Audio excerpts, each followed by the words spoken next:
Ever pondered over the intricacies of matrimonial rituals in pre-revolutionary Russia?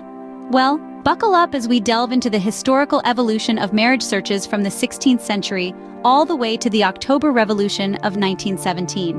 Our journey begins in the 16th century, where the main legislative document on marriage was a collection of Greco-Roman laws, the Pilate's Book.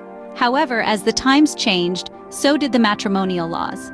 Marriage relations in Russia were subsequently regulated by coronal memorials, a document issued on behalf of the patriarch or diocesan bishop by trusted clergy for a specific wedding, with a coronal fee being collected from the bride and groom. Fast forward to 1765, the coronal memorials were abolished by the Senate decree. This decree introduced marriage searches, acts that composed the contents of search books.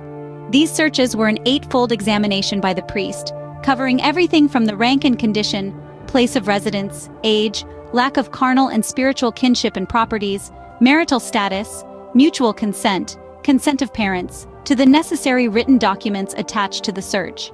As the 19th century drew to a close and the 20th century dawned, the marriage search morphed into a premarital certificate. This document was signed by the bride and groom, 2 or 3 guarantors, and the clergy of the church.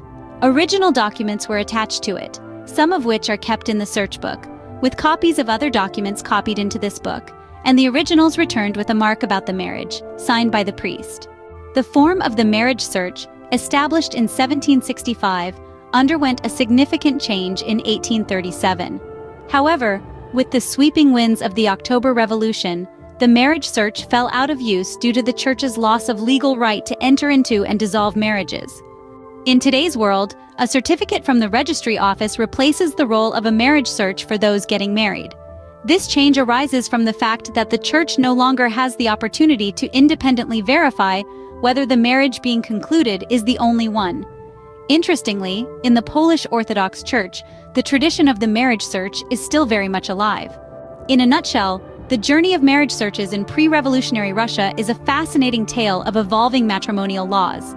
From the Pilate's Book in the 16th century to the coronal memorials, then the introduction of marriage searches, and finally, the premarital certificate, it's a chronicle of shifting societal norms and practices, reflecting the changing times and cultural shifts.